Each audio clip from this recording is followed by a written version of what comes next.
ഫിഷറീസിൻ്റെ ഇത് ഏജൻസിയാണ് ADAK agency for development of അക്വാകൾച്ചറാണിത്. ഇതിൻ്റെ നമ്മളെന്ന് വെച്ചിട്ടുണ്ടെങ്കിൽ നമുക്ക് ഫാമുണ്ട്, ഒരു 100 ഏക്കർ വരുന്ന ഫാമുണ്ട്. ആ ഫാമിൽ നമ്മൾ പലതരത്തിലുള്ള മത്സ്യങ്ങൾ കൃഷി ചെയ്തെടുക്കുന്നതാണ്. അവിടെ നിന്ന് തന്നെ നമ്മൾ പിടിച്ചിരിക്കുന്ന മീനുകൾ ഉപയോഗിച്ചിങ്ങായിട്ട് ഉണ്ടാക്കിയ പ്രൊഡക്റ്റാണ് ഇതൊക്കെ. ഇതൊക്കെ തന്നെയാണ് അഡാക്ക് ഫാം.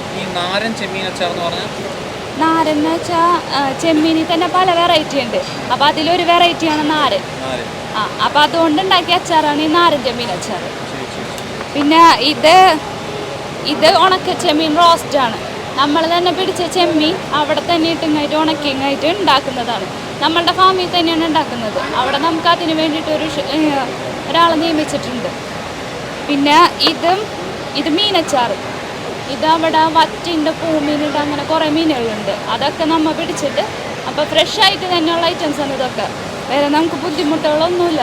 പിന്നെ അധികം വേറെ നമ്മൾ ഇൻഗ്രീഡിയൻസും ആഡ് ചെയ്യുന്നില്ല. നല്ല പ്രൊഡക്റ്റാണ്. ഞങ്ങൾ ഡിഗ്രി അക്വാകൾച്ചർ ആയിരുന്നു, PGക്ക് ഫിഷ് പ്രോസസ്സിംഗ് ആയിരുന്നു. ഇത് പഠിച്ച സമയത്ത് ഇങ്ങനെ ഒരു കേരള സർക്കാരിൻ്റെ ഫിഷറീസ് വകുപ്പിനെ കുറിച്ച് അറിഞ്ഞിട്ട് പോയതാണോ, അതോ ഈ കോഴ്സ് പഠിക്കാൻ എങ്ങനെ തോന്നിയത്? അത് എൻ്റെ വീടിൻ്റെ അടുത്ത് തന്നെയാണ് ഈ കോളേജ് ഉള്ളത്, കാലിക്കറ്റ് യൂണിവേഴ്സിറ്റിയിൽ. അവിടെ മാത്രമേ ഉണ്ടായിരുന്നുള്ളൂ.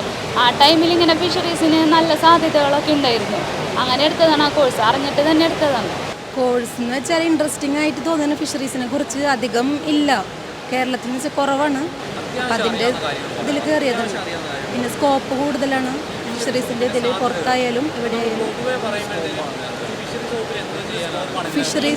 ഫിഷറീസ് വകുപ്പിൽ ഓരോ ഇതിലും നമുക്ക് സ്കോപ്പുണ്ട് എല്ലാ മേഖലകളിലും. ഇപ്പം നമ്മളിപ്പോൾ ട്രെയിനിങ്ങിന് കയറിയ ഫാം അഡാക്കിൽ ഇപ്പോൾ ഫിഷിനെ ബ്രീഡ് ചെയ്യിച്ച് കുഞ്ഞുങ്ങളെ കൊടുക്കുന്നുണ്ട്. പിന്നെ അവിടെ നിന്ന് തന്നെ നമ്മുടെ ഫാമിൽ തന്നെ ഈ കുഞ്ഞുങ്ങളിട്ട് വളർത്തുന്നുണ്ട്, അവിടെ നിന്ന് സെയിൽ ചെയ്യുന്നുണ്ട്. പിന്നെ അതിൽ നിന്ന് തന്നെ വാല്യൂ ആഡഡ് പ്രൊഡക്റ്റ് ഉണ്ടാക്കുന്നുണ്ട്. എൻ്റെ പേര് ഷിഫാന. ഇതെന്ന് വെച്ചിട്ടുണ്ടെങ്കിൽ ഉണക്ക ചെമ്മീനാണ്. ഇത് 100 ഗ്രാം വെച്ചിട്ടുണ്ട്. 100 ഗ്രാമിന് 50 രൂപ വെച്ചിട്ടാണ് ഇതിൻ്റെ റേറ്റ്. എന്ന് വെച്ചിട്ടുണ്ടെങ്കിൽ ഞങ്ങളുടെ ഫാമിൽ പിടിച്ച ചെമ്മീൻ ഉണക്കിയിട്ട് അത് തന്നെ ഇവിടെ വിൽക്കാനാണത്. പിന്നെ ഇത് 200 ഗ്രാം ഉണ്ട്. 200 ഗ്രാമിന് 100 രൂപ വെച്ചിട്ടാണ് ഉള്ളത്. എങ്ങനെയാണ് ഈ ഒരു കോഴ്സിലേക്ക് വരാനുള്ള ഒരു സാഹചര്യം? ഇപ്പം സ്കൂളിലൊക്കെ പഠിക്കുന്ന സമയത്ത് നമ്മൾ ഈ കടലിനെ കുറിച്ച് കേട്ടിട്ടുണ്ട്, മീനെ കുറിച്ചൊക്കെ കേട്ടിട്ടുണ്ട്. അപ്പോൾ രാവിലെ മീൻ കൊണ്ടുവന്ന് വീട്ടിൽ കൊണ്ടുവന്ന് ഉമ്മ കറി വെച്ച് തരും, അത് കഴിക്കും, അത് അവിടെ കൊണ്ടങ്ങ് തീരുക. അല്ലാതെ അതിനപ്പുറത്തേക്ക് ഇതിനൊരു സാധ്യതകൾ എന്തൊക്കെയാണെന്ന് എപ്പോഴാണ് അറിഞ്ഞത്? ഒന്നാമതായിട്ട് ഇതൊരു വെറൈറ്റി കോഴ്സാണ്. അതുകൊണ്ടാണ് ഇതിനൊരു താല്പര്യം വന്നത്, ഇതിൻ്റെ കോഴ്സ് എടുക്കാൻ വേണ്ടിയിട്ട്. പിന്നെ വെച്ചിട്ടുണ്ടെങ്കിൽ വെറൈറ്റി ഇപ്പം എല്ലായിടത്തും ഇല്ല ഈ കോഴ്സ്, എല്ലാ കോളേജിലും ഇല്ല. അപ്പോൾ തന്നെ നമുക്ക് സ്കോപ്പ് കൂടുതലായിരിക്കും. തൊഴിൽ സാധ്യത എന്ന് പറഞ്ഞിട്ടുണ്ടെങ്കിൽ ഇപ്പം നമുക്ക് സ്വന്തമായിട്ട് തുടങ്ങാം. ഇതിനെപ്പറ്റി പഠിച്ചിറങ്ങിയതുകൊണ്ട് പറയുകയാണ്, സ്വന്തമായിട്ടൊരു ഫാം വേണമെങ്കിൽ തുടങ്ങാം. ചെറിയ സ്മോൾ സ്കെയിലും നമുക്ക് വേണമെങ്കിൽ തുടങ്ങാം. വീട്ടിലായിട്ട് ഒരു ചെറിയ ടാങ്കൊക്കെ കേട്ടിട്ട് വേണമെങ്കിൽ തുടങ്ങാം. അതുകൂടാണ്ട് ഇപ്പോൾ ഞങ്ങളെ PSCയും കൂടി അംഗീകരിച്ചിട്ടുണ്ട്. അപ്പോൾ അതിലും ഞങ്ങളിപ്പോൾ ട്രൈ ചെയ്യുന്നുണ്ട്. അപ്പോൾ ഈ ഇത് പഠിക്കാൻ അല്ലെങ്കിൽ അറിയാത്ത പിള്ളേർ, ഇൻട്രസ്റ്റ് ഉള്ളവരുണ്ടാവുമായിരിക്കും. അപ്പോൾ അവരോട് എന്താ പറയാം? അവരോട് പറയാനുള്ളതെന്ന് വെച്ചിട്ടുണ്ടെങ്കിൽ ഇൻട്രസ്റ്റ് ഉള്ള ഇപ്പോൾ വീട്ടിലായാലും നമുക്ക് അക്വേറിയം വെച്ചിട്ടൊക്കെ ചെയ്യാൻ പറ്റുമല്ലോ. അവരോട് പറയാനുള്ളത് നല്ല ഇതിൽ പഠിച്ചിറങ്ങാം. നമ്മൾ പ്രാക്ടിക്കലായിട്ടും ചെയ്ത് നോക്കണം, തിയറി മാത്രം പഠിച്ചുകൊണ്ട് കാര്യമില്ല. അപ്പോൾ ഞങ്ങൾക്ക് കൂടുതലും ഞങ്ങൾ പഠിച്ചിറങ്ങിനേക്കാളും കൂടുതൽ അറിയാൻ പറ്റി ഇപ്പോൾ പ്രാക്ടിക്കലായിട്ട്.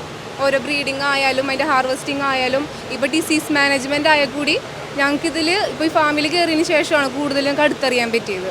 അപ്പോൾ ഈ ഒരു ചാൻസ് എന്ന് വെച്ചാൽ ഞങ്ങൾക്ക് വളരെ ഇമ്പോർട്ടൻ്റ് ആയി തോന്നിയിട്ട്